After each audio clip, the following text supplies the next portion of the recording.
Capítulo 6. O paradoxo divino. Os falsos sábios, reconhecendo a irrealidade comparativa do universo, imaginam que podem desafiar suas leis.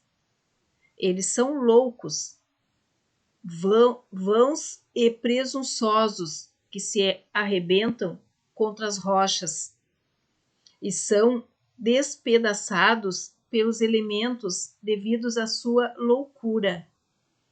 O verdadeiro sábio, conhecedor da natureza do universo, emprega a lei contra as leis, o superior contra o inferior, e, pela arte da alquimia, transmuta as coisas indesejáveis no que é precioso, o que o faz triunfar.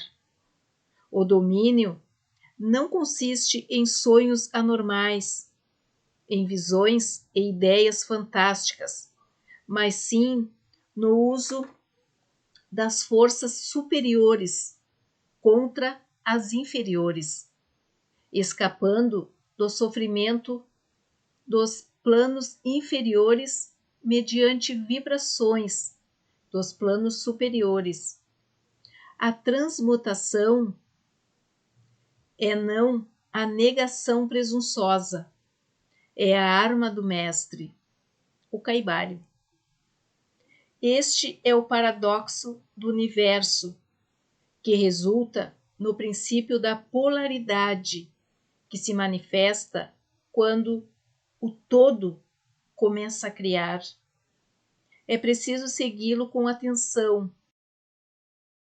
pois assinala a diferença entre a falsa e a verdadeira sabedoria.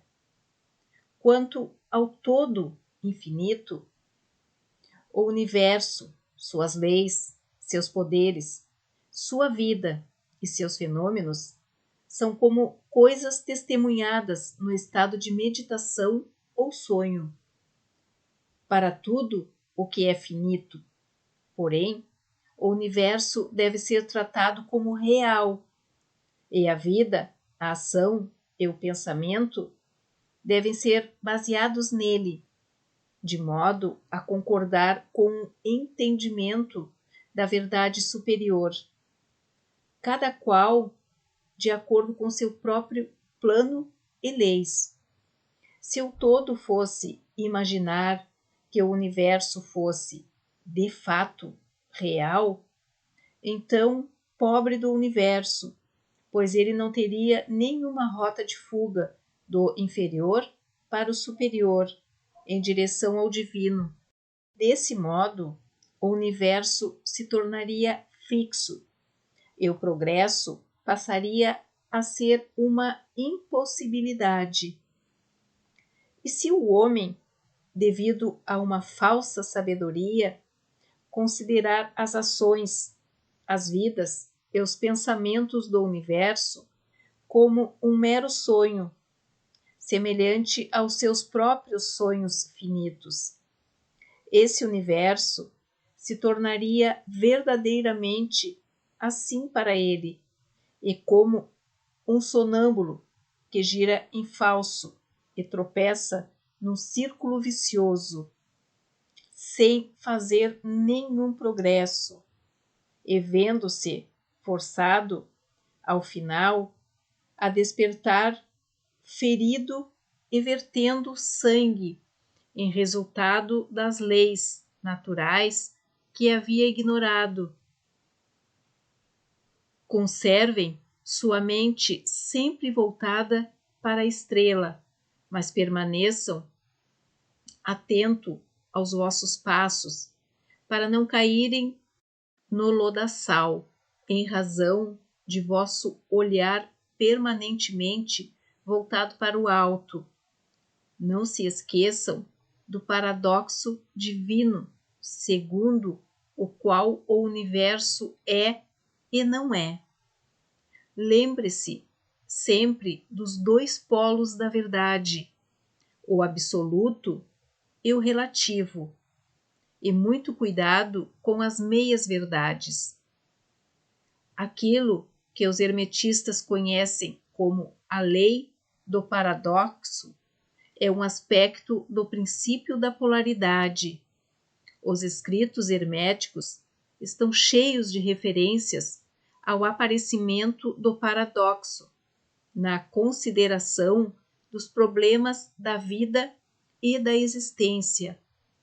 Os instrutores previnem constantemente os seus discípulos contra o erro de omitir o outro lado de cada questão, e as suas admoestações se referem particularmente aos problemas do absoluto e do relativo, que deixam perplexos todos os estudantes de filosofia e que levam tantos a pensar e agir contrariamente ao que em geral se conhece como senso comum. E precavemos todos os discípulos, advertindo-os a adquirir uma compreensão profunda do paradoxo divino, do relativo e do absoluto, para não se deixarem atolar no lodaçal da meia-verdade. Esta lição particular foi escrita com esse objetivo. É preciso aprendê-la bem. A primeira ideia que ocorre ao bom pensador, depois de ele ter compreendido bem a verdade que o universo é uma criação mental do todo e que o universo é tudo o que ele contém, é mera ilusão e realidade, ideia contra a qual os seus instintos se rebelam. Contudo, esta e todas as outras grandes verdades podem ser consideradas a partir dos pontos de vista absoluto e relativo. Do ponto de vista absoluto, quando comparado com o todo em si, o universo tem a natureza de uma ilusão, um sonho, uma fantasmagoria. Reconhecemos este fato, inclusive do nosso ponto de vista ordinário, porque falamos do mundo como um espetáculo transitório que vai e vem, nasce e morre, pois o elemento de impermanência e mudança, limitação e insubstancialidade deve estar sempre associado à ideia de um universo criado, quando ele se opõe à ideia do todo. Sejam quais forem essas crenças a respeito de ambos, filósofos, metafísicos, cientistas e teólogos estão todos de acordo com essa ideia, e a reencontraremos em todas as formas de pensamentos filosóficos e concepções religiosas, assim como nas teorias das respectivas escolas de metafísica e teologia. Assim, os preceitos herméticos não pregam a insubstancialidade do universo com palavras mais altissonantes do que aqueles com que as quais estamos familiarizados, ainda que o seu modo de apresentar o tema possa parecer uma coisa mais assustadora.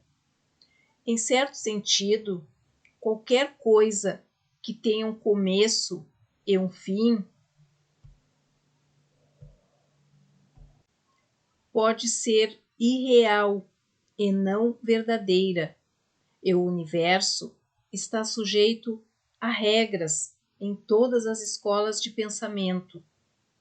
Do ponto de vista absoluto, nada há de real, a não ser o todo.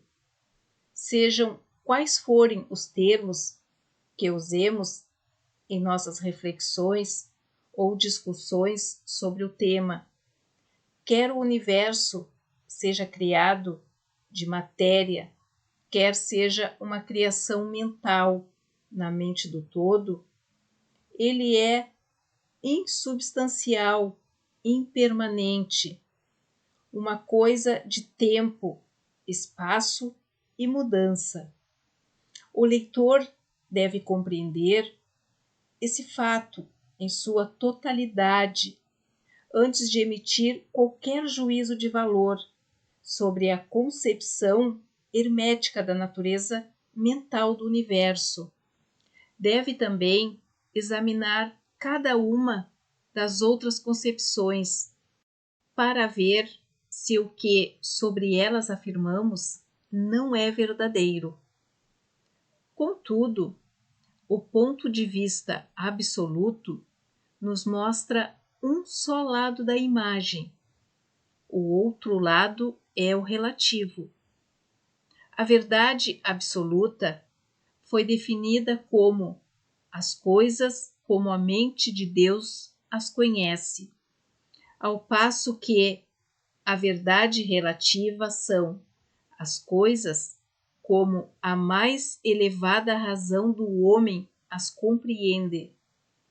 Assim, enquanto para o todo o universo é irreal e ilusório, um mero sonho ou o resultado de uma meditação, para as mentes finitas que fazem parte desses mesmos universos e o observam através das suas faculdades mortais, ele é verdadeiramente real e assim deve ser considerado. Ao reconhecer o ponto de vista absoluto, não devemos cometer o erro de negar ou ignorar os fatos e fenômenos do universo, tal como se apresentam a nossas faculdades mortais. Lembremo-nos de que não somos o todo. Para dar exemplos bem conhecidos, todos admitimos que a matéria existe para os nossos sentidos e estaríamos errados se não o fizéssemos. É inclusive até nossa mente finita compreende o postulado científico de que a matéria não existe do ponto de vista científico.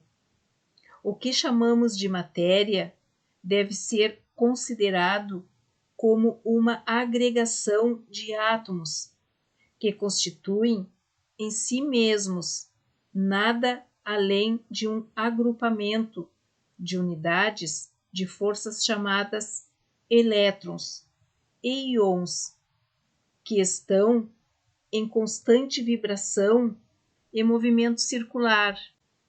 Golpeamos uma pedra com o pé e sentimos o impacto. Parece ser real, mas é simplesmente o que dissemos acima. Mas não nos esqueçamos de que o nosso pé, que sente o impacto por meio do nosso cérebro, é igualmente matéria, constituído, portanto, de elétrons, e nesse sentido, o mesmo se pode dizer do nosso cérebro. E no melhor dos casos, não fosse por nossa mente, não teríamos a menor condição de reconhecer o pé ou a pedra. Assim, o ideal do artista ou escultor,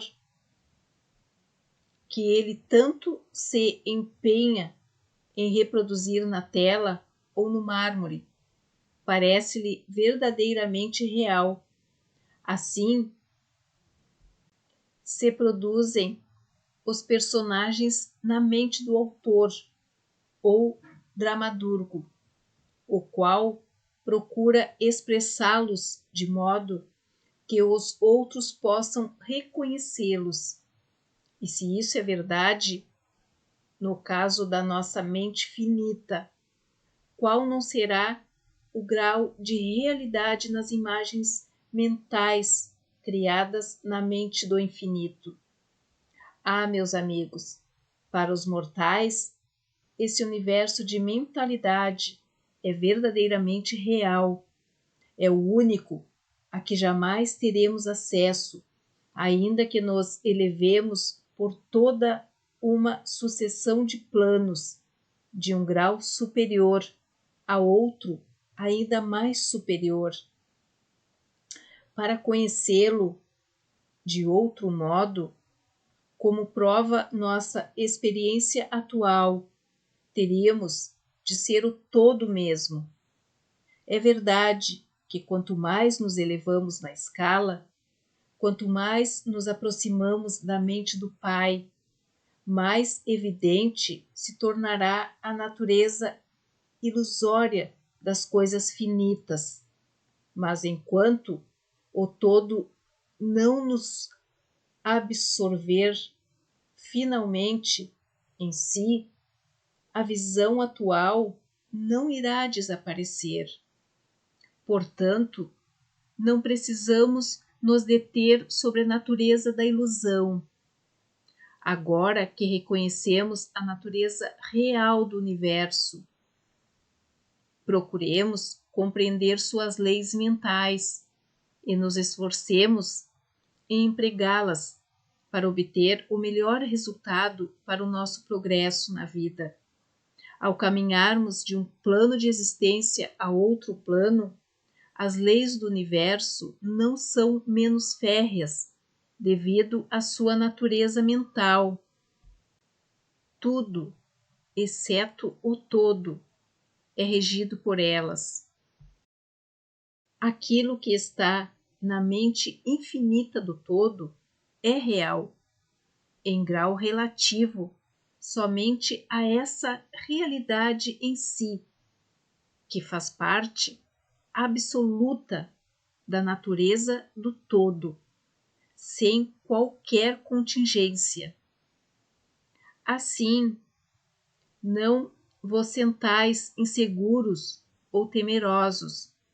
Somos todos partes integrantes da mente infinita do todo, e nada nos pode prejudicar ou intimidar. Fora do todo, não há força capaz de agir sobre nós. Podemos, pois, ficar calmos e tranquilos. Assim que dela nos apercebermos, veremos que há todo mundo de conforto e tranquilidade nessa constatação. Então, dormiremos em paz, calmos e tranquilos, embalados no berço do abismo, repousando a salvo e com segurança no oceano da mente infinita, que é o todo. O todo é, de fato, o lugar onde viveremos e nos movemos com todo o nosso ser. A matéria também é matéria para nós enquanto habitamos o plano da matéria, apesar de sabermos que ela não passa de uma agregação de elétrons ou partículas de força que vibram rapidamente e giram umas ao redor das outras na formação de átomos. Os átomos, por sua vez, vibram e giram formando moléculas, que por sua vez formam as grandes massas da matéria. A matéria não se converte em matéria inferior. Quando levamos a pesquisa ainda mais longe e aprendemos dos preceitos herméticos que a força da qual os elétrons são unidas é simplesmente uma manifestação da mente do todo, e como tudo ou mais no universo é de uma natureza puramente mental. Enquanto estivermos no plano da matéria, devemos reconhecer seus fenômenos. Podemos controlá-la, como fazem todos os mestres de maior ou menor grau, mas devemos fazê-lo aplicando as forças superiores, cometendo uma loucura quando tentamos negar a existência da matéria em seu espaço relativo. Podemos negar o seu domínio sobre nós e estaremos agindo corretamente ao assim proceder, mas não devemos ignorá-la em seu aspecto relativo, pelo menos enquanto estivermos em seu plano. As leis da natureza não se tornam menos constantes ou efetivas quando as conhecemos, igualmente como mera criações mentais. Elas estão em pleno efeito nos diversos planos. Nós superamos as leis inferiores, aplicando leis superiores, e exclusivamente dessa maneira. Contudo, não podemos fugir à lei, nem nos elevarmos totalmente sobre elas. Nada, a não ser o todo, pode fugir à lei. E isso porque o todo é a lei em si, de onde derivam todas as outras leis. Os mestres mais avançados podem adquirir os poderes geralmente atribuídos aos deuses dos homens, e há incontáveis categorias de ser na grande hierarquia da vida, cuja existência e poder transcendem os dos mais elevados mestres, entre os homens, num grau impensável para os mortais. Contudo, o mais elevado mestre é o mais elevado ser, deve encurvar-se à lei e ser como nada aos olhos do todo. Portanto, se mesmo esses seres mais elevados, cujos poderes excedem até aqueles atribuídos pelos homens a seus deuses, se até esses seres mais elevados estão subordinados à lei, imaginai a presunção do homem mortal, da nossa raça e do nosso grau, quando ousa considerar as leis da natureza como irreais, visionárias e ilusórias, porque chegou a compreender a verdade de que as leis são de natureza mental e simples criações mentais do todo. Essas leis, às quais o todo atribuiu a função de governar, não podem ser desafiadas nem questionadas. Elas durarão enquanto o universo durar, porque o universo só existe em virtude dessas leis, que formam o seu arcabouço e o mantém unido.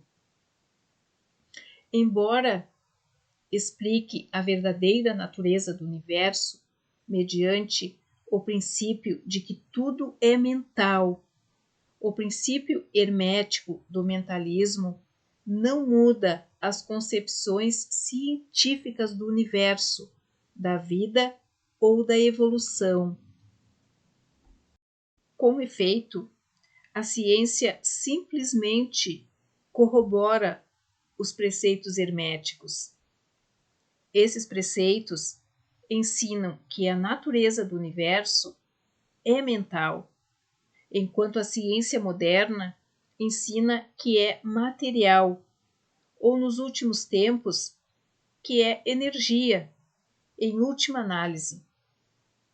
Os preceitos herméticos não incorrem no erro de ignorar os princípios básicos de Herbert Spencer, que afirmam a existência de uma energia infinita e eterna da qual todas as coisas procedem.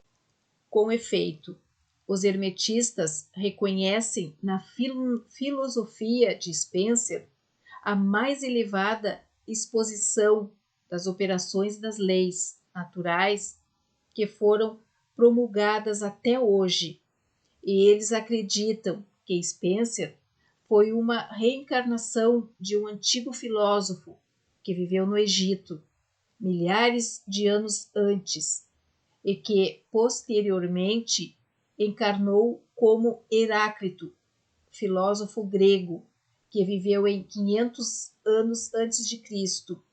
E eles consideram que sua afirmação da energia infinita e eterna está perfeitamente de acordo com os preceitos herméticos, sempre com o acréscimo de sua própria doutrina, segundo a qual essa energia de Spencer é a energia da mente do todo, com a chave mestra da filosofia hermética. O seguidor de Spencer poderá abrir várias portas das concepções filosóficas internas do grande filósofo inglês, cuja obra apresenta os resultados da preparação das suas encarnações precedentes.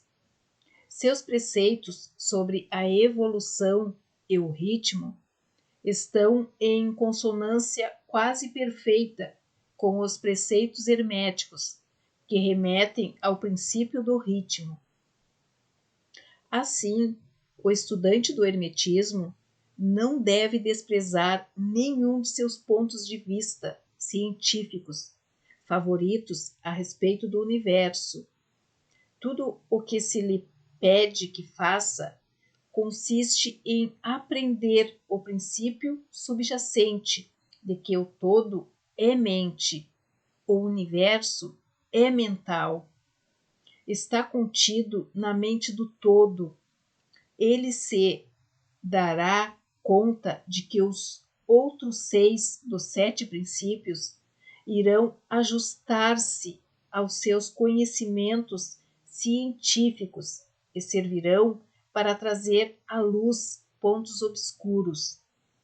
Nada nos deve parecer estranho ao encontrarmos a influência do pensamento hermetista nos primitivos filósofos gregos, em cujas ideias fundamentais se baseiam, em grande parte, as teorias da ciência moderna. A aceitação do primeiro princípio hermético e do mentalismo é o único grande ponto de diferença entre a ciência moderna e os estudantes hermetistas. E a ciência vem se aproximando aos poucos das posições herméticas na marcha cega que ele compreende para encontrar um caminho que o tire do labirinto em que vem vagando em sua busca pela realidade. O objetivo desta lição é gravar na mente dos nossos estudantes o fato de que todos os intentos e propósitos, o universo e suas leis, assim como seus fenômenos, estão exatamente tão reais naquilo que diz respeito ao homem, como o seriam na hipótese do materialismo ou do energismo. Sob qualquer hipótese, o universo, no seu aspecto exterior, é mutável, sempre combinante e transitório, e por esse motivo, privado de substancialidade e realidade, mas estejam atentos a outro polo da verdade, sob qualquer das mesmas hipóteses, somos compelidos a agir e viver, como se as coisas transitórias fossem reais e substanciais, sempre com a diferença entre as diversas hipóteses, que para os antigos pontos de vista, o poder mental era ignorado como força natural, ao passo que, do ponto de vista do mentalismo, ele se torna a maior força natural,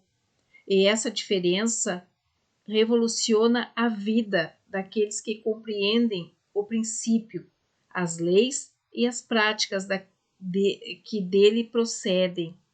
E assim, finalmente, todos os discípulos devem compreender as vantagens do mentalismo e aprender a conhecer, usar e aplicar as leis que dele resultam. Não devem, porém, ceder à tentação que, como afirma o Caibalion, domina os falsos sábios e faz com que se deixem hipnotizar pela aparente irrealidade das coisas, tendo como consequência o fato de vagarem pelas sombras, vivendo no mundo de sonhos, ignorando o trabalho prático e a vida do homem, até que, no fim das contas, sejam lançados de encontro às rochas e despedaçados pelos elementos, por conta de sua loucura. Melhor é seguir o exemplo do sábio, como recomenda a mesma autoridade, o Caibalion. Use a lei contra as leis, o superior contra o inferior, e pela arte da alquimia transforme as coisas objetas em valiosas, e será assim que alcançará o triunfo, seguindo a autoridade. Combatemos também a falsa sabedoria, que não passa de loucura, que ignora a verdade, segundo a qual a maestria não se manifesta por meio de sonhos anormais, visões ou ideias fabulosas, mas recorre às forças superiores contra as inferiores, evitando os sofrimentos dos planos inferiores mediante vibrações nos planos superiores. Tenham sempre em mente, discípulos, que a transmutação é não a negação presunçosa, é a arma do mestre. As citações acima foram extraídas de O Caibalion e seriam de extrema importância para todos os adeptos que as conseguissem fixar na memória. Não vivemos num mundo de sonhos, mas sim no universo que, embora relativo, é real na medida em que diz respeito à nossa vida e nossas ações. A nossa razão de ser no universo não é negar sua existência, mas sim viver, usando as leis para nos elevar dos graus inferiores aos graus superiores, dando o melhor de nós nas circunstâncias que surgem a cada dia e vivendo, na medida do possível, conforme nossas ideias e ideais mais elevados. O verdadeiro sentido da vida não se dá a conhecer ao homem nesse plano. As maiores autoridades e a nossa própria intuição nos dizem que não cometeríamos erro ao viver na melhor maneira e realizando a tendência universal na mesma direção, em que pesem as aparentes evidências em contrário. Todos estamos no caminho, e a estrada conduz sempre para cima, com frequentes locais de repouso. Leiam a mensagem de Ocaibalion e sigam o exemplo do sábio, evitando os erros do falso sábio que perece por conta de sua loucura.